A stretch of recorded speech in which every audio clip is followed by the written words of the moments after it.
నమస్కారం అండి అందరికీ. ఈరోజుటి మని కథ గుణపాఠం. నన్ను క్షమించండి. అనవసరంగా నోరు జారాను. నన్ను మాటలనటమే కాకుండా అడ్డొచ్చిన మిమ్మల్ని కూడా కొడుకు కోడలు మాటలు అన్నారు అన్నది భార్య అన్నపూర్ణ. భార్య తల నిమురుతూ, ఇందులో నీ తప్పేమీ లేదు. ఇప్పటికైనా తెలిసిందిగా కొడుకు కోడలి నిజస్వరూపం. తల్లి తండ్రిని పని మనుషుల్లాగా చూసే వీళ్ళు దగ్గర ఉండవలసిన అవసరం లేదు. మన విలువ వాళ్లకు అర్థమయ్యేలా చెయ్యాలి. బట్టలు సర్దు, రేపే మన ప్రయాణం.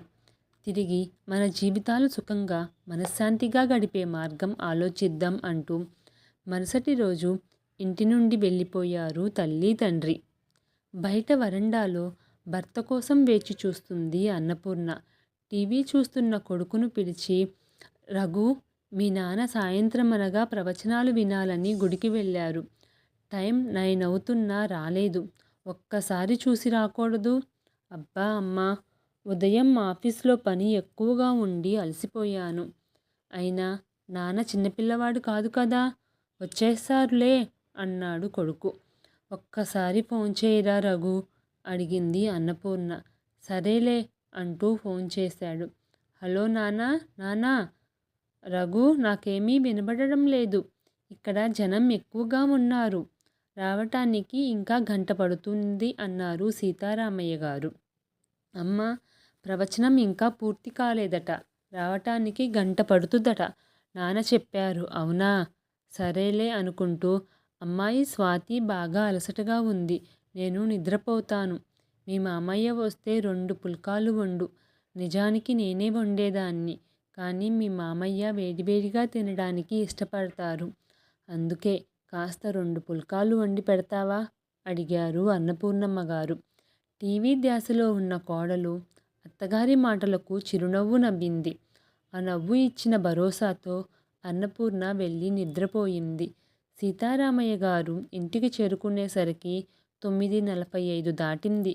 తన స్నేహితులతో కలిసి బాబా గుడికి ప్రవచనాలకు వెళ్ళారు. సీతారామయ్య గారు ప్రవచనం, హారతి అయ్యి బయలుదేరుతుండగా దారిలో తెలిసిన బాల్య స్నేహితుడు గిరిధర్ కనిపించి పలకరించటంతో అతనితో కబుర్లలో పడటమే సమయమే తెలియలేదు. సాయంత్రాలు ఏమీ తోచక స్నేహితులతో కలిసి పార్కుకో, దేవాలయాలకో వెళ్ళే అలవాటుంది సీతారామయ్య గారికి. సీత, 2 రోజులలో అందరూ యాత్రలకు వెళ్తున్నాము. వదినతో నువ్వు కూడా రాకూడదు అడిగారు స్నేహితులు. మనవణ్ణి వదిలి నేను మీ వదిన ఉండలేము. మళ్ళీ వస్తాములే అన్నారు సీతారామయ్య. ఇలా స్నేహితులతో మాట్లాడుతూ ప్రతిరోజు కొడుకు కోడలు మనవడికి అన్నం వండిన భర్త కోసం వేడివేడి పుల్కాలు చేస్తుంది అన్నపూర్ణమ్మ. వయసు అవుతుందని ఇద్దరు మితాహారం తీసుకోవటానికి అలవాటు పడ్డారు. ఆ రోజు భర్త సాయంత్రం బయటికి వెళ్లే ముందు అన్నపూర్ణ చెప్పింది, వేసవికాలం కాబట్టి మామిడికాయ పచ్చడి కోసం ఉదయం నుండి అన్నీ సిద్ధం చేసుకున్నాను. అందుకే బాగా అలసటగా ఉంది. త్వరగా నిద్రపోవాలి. మీరు తొందరగా ఇంటికి వచ్చేయండి అని మరీ చెప్పింది. కబుర్ల ధ్యాసలో అతను ఆ సంగతే మర్చిపోయాడు. ఇంటికి వచ్చాక స్నానం పూర్తి చేసుకొని డైనింగ్ టేబుల్ మీద ఉన్న గిన్నెల మూతలు తీసి చూశాడు.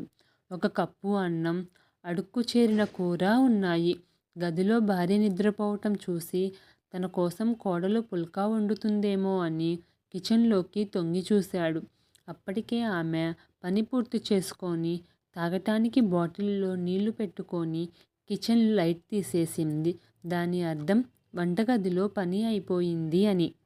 తన గదిలోకి వెళ్ళబోతూ డైనింగ్ టేబుల్ దగ్గర నిలబడ్డ మామగారిని చూసి, అత్తయ్య త్వరగా పడుకున్నారు. మీరు వస్తారని ఇప్పటి వరకు చూశారు.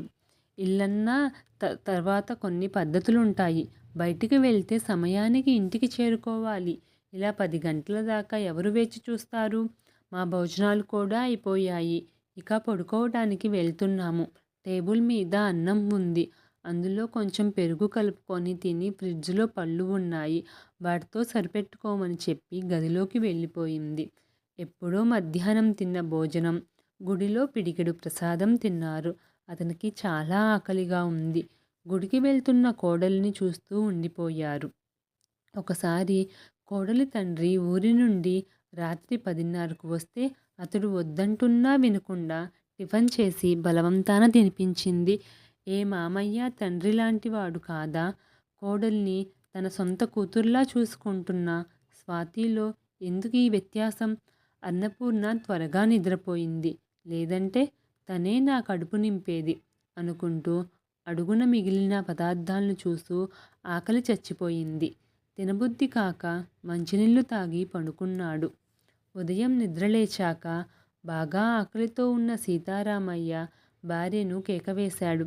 అన్నపూర్ణ, త్వరగా టిఫిన్ పెట్టు, బాగా ఆకలిగా ఉంది అన్నారు.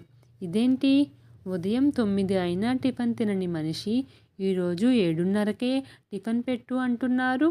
అనుకోని ఉప్మా ఒక ప్లేట్లో పెట్టి భర్త వద్దకు తీసుకువెళ్ళింది. ఏమండి, ఆకలిగా ఉందన్నారు? రాత్రి కోడలికి చెప్పాను పుల్కా వండమని, తిన్నారా అని అడిగింది అన్నపూర్ణమ్మ. లేదు పూర్ణ, నేను వచ్చేటప్పటికి నిద్రపోవటానికి వెళ్తున్నా. కోడలు డైనింగ్ టేబుల్ మీద అన్నం పెరుగు తినమంది. ఈ వయసులో రాత్రిళ్ళు అన్నం అరగదని నీళ్లు తాగి పనుకున్నాను. అందుకే ఆకలిగా ఉంది అన్నారు సీతారామయ్య గారు. ఉండండి, కోడల్ని అడుగుతాను అన్నది అన్నపూర్ణ. అసలే నీకు బీపీ ఎక్కువ. ఇంత చిన్న విషయానికి అమ్మాయిని నిలదీస్తే నొచ్చుకుంటుంది. అయినా ఆలస్యంగా రావటం నాదే తప్పు అన్నారు సీతారామయ్య గారు. అప్పటికే బీపీ పెరిగిన అన్నపూర్ణ ఆమె భర్త మాటలు వినకుండా గదిలో ఉన్న కోడల్ని పిలిచింది. స్వాతి అంటూ పిలిచింది. అత్తగారి గొంతులోని తీవ్రతకు ఎందుకో అత్తగారు కోపంగా ఉన్నారని గ్రహించిన స్వాతి సహాయంగా భర్తను రమ్మని అడిగింది. నువ్వు ముందు పద, సంగతి కనుక్కో, నేను తర్వాత వస్తాను అన్నాడు భర్త. బయటకు వెళ్ళి ఏమిటో చెప్పండి అత్తయ్య, ఆఫీస్కు వెళ్ళే టైం అవుతుంది, తొందరగా వెళ్ళాలి అంది. నిన్న రాత్రి మీ మామగారికి పుల్కాలు చేసి పెట్టమని చెప్పి పడుకుంటే నువ్వు చేసింది ఏమిటి? ఈ ఇంటి పెద్ద, ఈ ఇంటి యజమాని అయినా మీ మామగారికి ఒక్క పూట 2 పుల్కాలు చేసి పెట్టలేవా అని నిలదీస్తున్న అత్తగారి మాటలకు స్వాతి మొహం మాడిపోయింది. ఏం చేయమంటారు అత్తయ్య? మామయ్య గారు త్వరగా వస్తే చేసి పెట్టేదాన్ని. మా అందరి భోజనాలు అయిపోయినా కూడా ఆయన రాలేదు. నేను వెళ్ళి పడుకోవాలి అనుకుంటే వచ్చారు. అయినా అన్నం పెరుగు తినమన్నా కదా, తినటానికి ఏమీ ఇవ్వనట్లు తిడుతున్నారెందుకు? ఒక్క పూటకి కాస్త సర్దుకోవచ్చు కదా, ఏదో తప్పు చేసినట్లు నిలదీస్తున్నారు అంది కోడలు ఏమాత్రం పశ్చాత్తాపం లేకుండా. కోడలి వైపు అసహనంతో చూసింది అన్నపూర్ణ. నీకు తెలుసు కదమ్మా స్వాతి, మీ మామయ్య గారికి రాత్రుల్లో అన్నం తింటే అరగక గ్యాస్ ట్రబుల్ వల్ల కడుపులో ప్రాబ్లం అవుతుందని. ఒక్క పూట ఇంటి పెద్దకి తిండి పెట్టకుండా నువ్వు వెళ్ళి పడుకోవటం ఏమైనా బాగుందా? నిన్ను నమ్మినందుకు తగిన శాస్తి చేశావు. అత్తగారి ఆరోపణకి తన దగ్గర జవాబు లేక నీళ్లు నమిలింది కోడలు. అత్తగారితో మాటపడ్డానన్న పౌరుషం ఆమెలో విచక్షణను పోగొట్టింది. ఇంటి ఖర్చుల కోసం సంపాదించే నా భర్త ఈ ఇంటి యజమాని. ఆయన భార్యగా నేను ఈ ఇంటి యజమానురాల్ని. తిని కూర్చునే మామయ్యను యజమాని అంటున్నారా?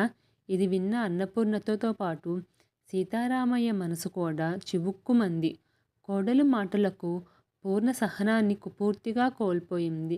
సంపాదించే మీరు ఇంటి యజమానులైతే మీ కుటుంబం కోసం నేను మీ మామయ్య ఎంత చేస్తున్నాం?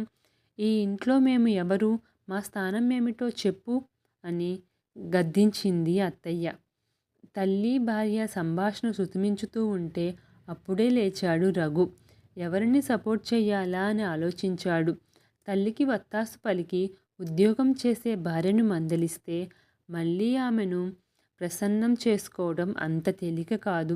తల్లి మీద విసుక్కున్న తల్లి మనసు కాబట్టి తనని త్వరగా క్షమించేస్తుంది అనుకుంటూ గది నుండి బయటకు వచ్చాడు.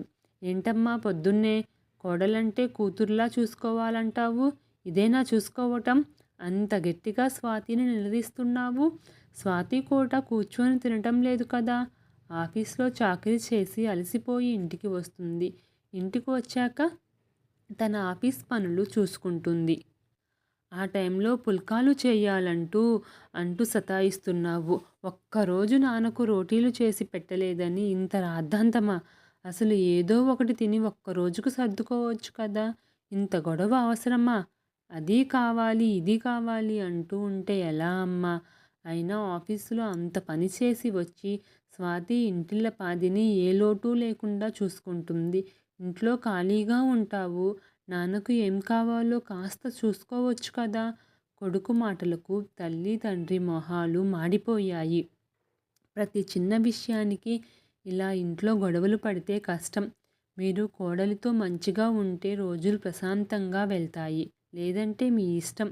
మీకు ఈ వయసులో ఎక్కడుండాలనుకుంటే అక్కడకు వెళ్ళి ఉండండి అన్నాడు రఘు. కాసేపటికి కొడుకు, కోడలు ఆఫీస్‌కి బయలుదేరి వెళ్ళిపోయారు. తల్లి, తండ్రి కొడుకు మాటలకు చాలా బాధపడ్డారు. కోడలు మాటలకు తండ్రి సమాధానంగా ఏమీ చెప్పలేదు. తలుచుకున్న కొద్దీ కొడుకు మాటలు జీర్ణించుకోలేకపోతున్నాయి తల్లిదండ్రులకు. సీతారామయ్య గారు గవర్నమెంట్ ఆఫీస్‌లో పనిచేసి రిటైర్ అయ్యారు. పెన్షన్‌గా 15,000 కాగా తన రిటైర్మెంట్ బెనిఫిట్స్ అన్నీ ఫిక్స్డ్ వేయటం వల్ల దాని మీద వడ్డీ నెలకు 10,000 వరకు వస్తుంది. రిటైర్ అయ్యి 5 ఏళ్లు దాటినా ఆర్థిక బాధలు లేక జీవితం చాలా సాఫీగా సాగిపోతుంది. ఒక్కగానొక్క కొడుకు సురేష్. ఉద్యోగం వచ్చాక రఘుకి ఉద్యోగం వచ్చాక పెళ్లి చేశారు. కొడుకుకు పెళ్లి అయిన 2 సంవత్సరాలకి మనవడు పుట్టాడు. కొడుకు, కోడలు ఇద్దరూ ఉద్యోగస్తులైనప్పటికీ డబ్బుకి ఎప్పుడూ వారికి హడావుడిగానే ఉంటుంది. ఎందుకంటే హౌసింగ్ లోన్ తీసుకొని అపార్ట్మెంట్ కొనడం వల్ల వారి జీతంలో సగభాగం లోన్‌కి కట్ అవుతుంది. మిగతా జీతం ఎల్ఐసి పాలసీలంటూ, చీటీలంటూ కొడుకు భవిష్యత్ కోసం అంటూ దాచుతున్నారు. కొడుకు, కోడళ్ళ జీతాలు వాళ్ళ ఖర్చులకే సరిపోవటం లేదు. అన్ని కుటుంబ బాధ్యతలు సీతారామయ్య గారే తన చేతుల్లోకి తీసుకున్నారు. కిరాణా, కరెంట్ బిల్లు, అలాగే పాలు, కూరగాయలు అన్నీ సీతారామయ్య గారే తనకు వచ్చే పింఛన్‌తో ఇంటిని నడుపుతున్నాడు. నిజానికి ఉదయం కోడలు ఆఫీస్‌కి వెళ్ళిపోతుంది. కొడుకు, కోడలికి బాక్స్ పెట్టడం దగ్గర్నుంచి రాత్రి వంటిల్లు శుభ్రం చేసేదాకా అన్నపూర్ణ అన్ని పనులు చేస్తుంది. అంతేకాకుండా బాబుని పార్కులో ఆడించటం, బాబు పనులన్నీ చేస్తుంది. అలా అన్నపూర్ణ, సీతారామయ్య గారు కోడలికి ఇంటి పనుల్లో చాలా సహాయంగా ఉండేవారు. వాళ్ళకి కూతురు లేనందున కోడల్ని కూతురులా చూసుకునేవారు. అలా ఇంటిని చూసుకుంటూ కొడుకు, కోడలికిను సహాయంగా ఉంటున్న తల్లి, తండ్రిని గుర్తించక వారేదో తమకి ఆసరాగా ఉన్నట్లు కొడుకు అన్న మాటలతో తండ్రిలోని కోపం అవధులు దాటింది. తనకు వచ్చే డబ్బులకు తను, తన భార్య ఎక్కడున్నా ఇంతకన్నా దర్జాగా సుఖంగా ఉండగలము. కనీసము తన భార్యకు ఉదయం నిద్ర లేచినప్పటి నుండి రాత్రి పడుకునే వరకు ఆఫ్ చేసేదాకా ఇంట్లో అంతమందికి వండి వార్చే పని తప్పుతుంది అని దీర్ఘాలోచనలో ఉన్న సీతారామయ్య దగ్గరకు అన్నపూర్ణ వచ్చింది. అప్పటికే కొడుకు, కోడలు ఆఫీసులకు వెళ్ళిపోయారు. మనవడు నిద్రపోయాడు. ఇల్లంతా నిశ్శబ్దంగా ఉంది. నన్ను క్షమించండి. అనవసరంగా నోరు జారాను. నన్ను మాటలనడమే కాకుండా అడ్డొచ్చిన మిమ్మల్ని కూడా కొడుకు, కోడలు మాటలు అన్నారు అన్నది అన్నపూర్ణ. భార్య తల నిమురుతూ, ఇందులో నీ తప్పేమీ లేదు. ఇప్పటికైనా తెలిసిందిగా కొడుకు, కోడలు నిజస్వరూపం. తల్లి, తండ్రిని పనిమనుషులుగా చూసే వీళ్ళ దగ్గర ఉండవలసిన అవసరం లేదు. మన విలువ వాళ్లకు అర్థమయ్యేలాగా చెయ్యాలి. బట్టలు సర్దు మొదట యాత్రలకు వెళ్ళి తరువాత మన జీవితాలు సుఖంగా మనశ్శాంతిగా గడిచే మార్గం ఆలోచిద్దాం అన్నారు సీతారామయ్య గారు. అది కాదండి అంటున్న భార్య మాటలకు తాళం వేస్తూ అడ్డు చెప్పకు, రేపే మన ప్రయాణం అన్నారు కాస్త గట్టిగా. ఇక ఏం చెప్పినా కుదరదు అనుకొని లేచి తమకు కావలసిన బట్టలు, వస్తువులు సర్దిపెట్టింది అన్నపూర్ణ.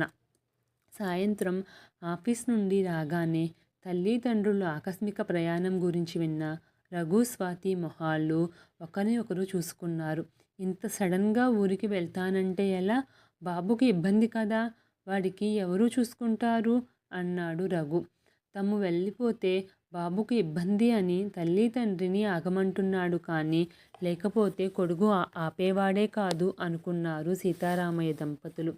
మేము యాత్రలకు వెళ్ళాలని డిసైడ్ అయ్యాము, ఇక ఆగలేము అన్నారు ఇద్దరు. తన అత్తగారు ఇల్లు వదిలి వెళ్తుంది అంటే స్వాతికి నెత్తిమీద ఆకాశం పడ్డట్లే అనిపించింది. మరుసటి ఉదయం ఇంటి నుండి వెళ్ళిపోయారు తల్లిదండ్రి. స్నేహితులతో కలిసి తిరుపతి, చిన్న తిరుపతి, అన్నవరం, ద్రాక్షారామం, సింహాచలం ఇలా కొన్ని ప్రదేశాలకు వెళ్ళి దర్శనాలు చేసుకున్నారు. అప్పటికే నెల గడిచిపోయింది. పుణ్యక్షేత్రాలు తిరిగాక ఇంటికి వెళ్ళిపోదామండి. ఇప్పటికే రఘు చాలాసార్లు ఫోన్ చేశాడు. అలాగే స్వాతి కూడా. అత్తయ్య, ఒక మెయిడ్ వచ్చి బాబును చూసుకుంటుంది. మెయిడ్ చేతిలో బాబుని అప్పగించడం నాకు నచ్చటం లేదు. త్వరగా రమ్మని చెప్తుంది కోడలు అన్నది అన్నపూర్ణ. మనం యాత్రలో ఉన్నాం కాబట్టి వాళ్లకు మనం క్షేమంగా ఉన్నామని తెలియచేయటానికి ఫోన్ చేశాము. వాళ్లకు అవసరంగా ఉంది కాబట్టి మనల్ని రమ్మంటున్నారు. పర్వాలేదు, వాళ్లకు తల్లి తండ్రి వాల్యూ తెలియనివ్వు. రేపటితో యాత్ర పూర్తవుతుంది. తరువాత ఎటెల్లాలో అంటూ భర్తను అడిగింది అన్నపూర్ణ. పూర్ణ, నేను అనుకున్నంత వరకు నీకు ఎలాంటి కష్టమూ రానివ్వను. ఎంత ఆలోచించే నిర్ణయం తీసుకుంటున్నాను. యాత్రలు ముగిశాక మా ఫ్రెండ్ గిరి నడుపుతున్న ఆశ్రమానికి వెళ్దాము. నా సిమ్ కార్డ్ నెంబర్ మార్చేస్తాను. ఎప్పుడైనా మనమే ఫోన్ చేద్దాం పిల్లలకి అన్నారు. దూరమైనప్పుడే ఎవరి ఆసరా ఎవరికి అవసరమో తెలుస్తుంది వాళ్ళకి అన్నారు సీతారామయ్య గారు. స్నేహితుడు గిరిధర్ ఊరికి బయలుదేరి ఒక ఆశ్రమం నడుపుతున్నాడు. భార్య మరణించింది. అతను ఎక్కువ సమయం అక్కడే ఉంటాడు. అప్పుడప్పుడు ఊరిలో ఉన్న తన సొంత ఇంట్లో కొడుకు కోడలి వద్ద ఉంటాడు. చెప్పినట్లే మరుసటి రోజు యాత్రల నుండి వచ్చాక ఊరి బయట ఉన్న ఆశ్రమానికి వెళ్ళారు సీతారామయ్య దంపతులు. ఆశ్రమంలో యోగా, పౌష్టిక ఆహారం, అందరూ సమవయస్కులు కాబట్టి సాయంత్రాలు భజనలు చేసేవారు. ఇలా కష్టసుఖాలు ఒకరినొకరు పంచుకుంటూ తమకున్న మానసిక, శారీరక రుగ్మతలన్నిటినీ మర్చిపోయి చాలా ఉల్లాసంగా గడపసాగారు సీతారామయ్య దంపతులు. ఫస్ట్ తారీఖు రావడంతో స్వాతి, రఘుల తన కూడితతో పడిన ఎలికలా అయ్యాయి. ఎందుకంటే తాము కట్టవలసిన చీటీ డబ్బులు, ఇంటి మీద కరెంటు బిల్లులు అన్నీ భయపెడుతూ నిద్ర లేకుండా చేస్తున్నాయిను. వీటన్నిటి నుండి ఎలా బయటపడాలో అర్థం కాక గిలగిలలాడుతున్నారు. తమకి సెల్ ఫోన్లు ఉన్న కాలర్ ఐడి లేని ల్యాండ్లైన్ ఫోన్కి అన్నపూర్ణ ఫోన్ చేసి తమ యోగక్షేమాలు కనుక్కొని పెట్టేస్తుంది. త్వరలో వస్తామన్న జవాబు తప్ప ఎక్కడి నుండి ఫోన్ చేసేది కూడా తెలియనివ్వడం లేదు. తల్లి తండ్రి తన మాటలకు అలిగి ఇల్లు వదిలి వెళ్ళిపోయారు అన్న విషయం ఇప్పటికీ ఇంగితానికి వచ్చింది కొడుకుకి. వారి పట్ల అమానుష ప్రవర్తనకి సిగ్గుపడ్డాడు. తమ ఆసరా లేకపోతే వారు బ్రతకలేరని అవమానించాడు. కానీ వారి ఎడబాటు తన కాళ్ళని పూర్తిగా తెరిపించింది. ఎవరి ఆసరా ఎవరికి అవసరమో తెలిసొచ్చింది. అప్పటికే స్వాతి ఇంటి పనితో, బాబు చాకిరితో నీరసమైపోయింది. అత్తగారి లేని లోటు ప్రతి క్షణమును వెక్కిరిస్తుంది స్వాతికి. అత్తగారి రాక కోసం ఎదురు చూసే స్థితికి చేరుకుంది. ఇంటి పెద్ద మామగారు పట్ల తన ప్రవర్తనకు సిగ్గుపడింది. వారు ఎక్కడున్నారో తెలుసుకొని క్షమించి బ్రతిమాలి ఇంటికి తీసుకురావాలి అనుకున్నారు ఇద్దరు. కానీ వారి నెంబర్ ఎలా తెలుసుకోవాలా అని తీవ్రంగా ఆలోచిస్తున్న రఘుకి ఒక ఐడియా వచ్చింది. బజార్కు వెళ్ళి కాలర్ ఐడి సౌకర్యం ఉన్న ఫోన్ తీసుకువచ్చాడు. ఎల్లుండి నా పుట్టినరోజు, అమ్మా నాన్న తప్పక ఫోన్ చేస్తారు. పుట్టినరోజు నాడు శుభాకాంక్షలు చెప్తారు. మనమడి బాగోగులు తెలుసుకోవటానికి ఫోన్ చేశారు. శుభాకాంక్షలు చెప్పడానికి ఫోన్ తీసుకున్న తండ్రితో, రఘు, నాన్న మమ్మల్ని క్షమించండి, ఇంటికి తిరిగి రండి అని అడిగారు ఇద్దరు. ఎందుకమ్మా స్వాతి, మీ తల్లి తండ్రి వస్తే పంచభక్ష పరమాణాలు చేసి తినిపిస్తావు, కానీ ఇంటి పెద్ద అయిన మామగారికి 2 పుల్కాలు వండలేవా? ఆ రోజు నువ్వన్న మాటలకు నేను పెద్దరికాన్ని కాపాడుకోవటానికి మాట్లాడకుండా ఉండిపోయాను. అయినా నీకు ఇంత వ్యత్యాసం ఎందుకమ్మా? నేను నీకు తండ్రిలాంటి వాడినే కదా. ఏరా రఘు, ఒక్కడే కొడుకని ఇంటి బాధ్యతలన్నీ నేనే మోశాను కదా. అలాంటిది నువ్వు మమ్మల్ని ఇంట్లో నుండి వెళ్ళిపోమ్మంటావా? అంటూ ఇద్దరినీ నిలదీశాడు. ఇక మాట్లాడలేని సీతారామయ్య ఫోన్ పెట్టేశారు. కొత్తగా తెచ్చిన కాలర్ ఐడి ఫోన్లో నెంబర్ నోట్ చేసుకొని తల్లి తండ్రి ఎక్కడ ఉన్నారో కనుక్కొని స్వాతి రఘు కొడుకుతో వెళ్ళారు. మనవడిని చూసిన సీతారామయ్య దంపతులకు కన్నీళ్లు ఆగలేదు. నాన్న, ఇంకొకసారి ఈ తప్పు జరగనివ్వము. మీరు లేనిదే మీ మనవడు అన్నం కూడా సరిగ్గా తినటం లేదు. మాతో కలిసి ఇంటికి వచ్చేయండి అంటూ కొడుకు కోడలు తల్లి తండ్రిని ప్రాధేయపడ్డారు. అంతలో మనవడిని వదిలి ఉండలేకున్నటువంటి ఇద్దరు వాళ్ళ తప్పు తెలుసుకున్నారుగా, ఇంటికి వెళ్దామా అన్నది అన్నపూర్ణమ్మ. అంతలో తాత తాత అంటూ మనవడు ముద్దుగా మాట్లాడటం మొదటిసారిగా విన్న సీతారామయ్య గారు ఆనంద బాష్పాలతో ఆశ్రమాన్ని వదిలి మనవణ్ణి ఎత్తుకొని ఇంటికి బయలుదేరారు. ఈ కథ పేరు గుణపాఠం. ఈ కథ కనుక మీకు నచ్చినట్లయితే ప్లీజ్ మన ఛానల్ను సబ్స్క్రైబ్ చేసుకోండి.